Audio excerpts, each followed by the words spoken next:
Good morning everyone. Ngasidi aise yum thadok tawba kuidre aduduna chalamdai ngari nga yaiba kari kara khara laithogige kaithen chalugige adudi thawal kaithel matek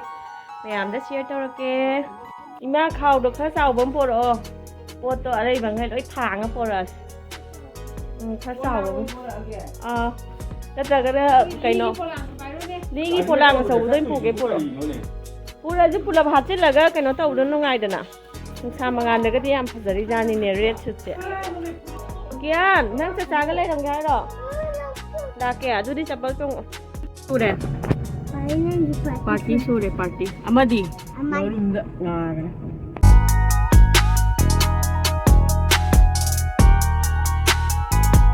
Aikoi hojik thawal kaithel yore ado ngalibani na mi si tak tai pofam phambi som ta thongna rakri ka haina ngari yon birom da haijelage Dom sa se yodi yora me khwaidagi ngari yamna yonba pofam phambi dom sa ne khajing thumyak pi nga ayaiba makhal yam leire ai cha nupa jina nga khali ra khangde dom sa na khoina puna ba ngari se kana khotli nakandana khoi nempokna tarpon hobagi haisoi thinbagi akoi ahomgi potchai kana khali mayam aina khoi ahom haise Koi nempok ne ai ne koi naw nupi ne koi ahong gini ngari pek tawba loire soibom lomda muk chatlage do mayam haujikan gi soibom se thainangai gi murab chatpa ariba soibom dom ta yaudre masi demand gi supply ne hena henbai ni ne mayam aisoi gi potchu leiba loire aduna mathakta karugi ge leimina bai che magi thanek ama tape adu yengukige Makadana mi bukhara lehawe mathakta di kana asu phamamdre yam ngan baira khangdre mayam uchina chin dukan amadi hangame sidagi yawbre yengage machudo nga ayai bagi section lomda muk yaujare koi lekai gi chene ngondagi oina lawrage nga singche chena nga pema kijim thaimon biri Chamthong thong bada thakna banga yai bana si je lawrage kilo makhai ma mu ole nga na khaji khak paisa na a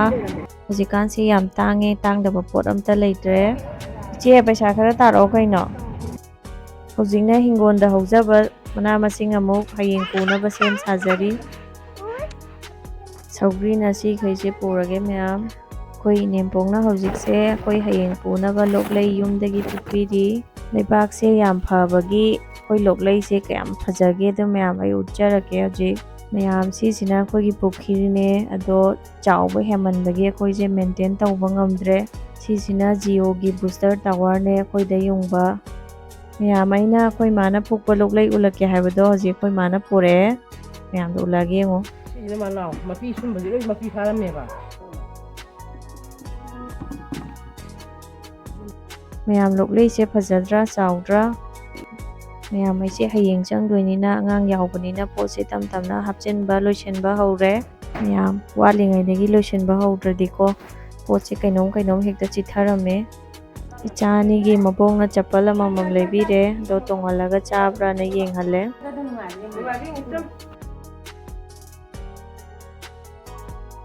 Aidi mabongna leirei se sandal khak oiraboi ninge puri khangau gus yam leiramene da pai je nungai horaroi my friend ani je heyeng changradoi na chikchi horani hairok tagi baba ama lae ada leimina bai che gi pot chai pukina ba heyeng koina changbada thileine phagi dagi mana masing chinche yam khale mayam ngasi gi di blog matang aswai da loisinjarage ado subscribe tawdabasingna subscribe toksinbiramo mathang video da thengnarase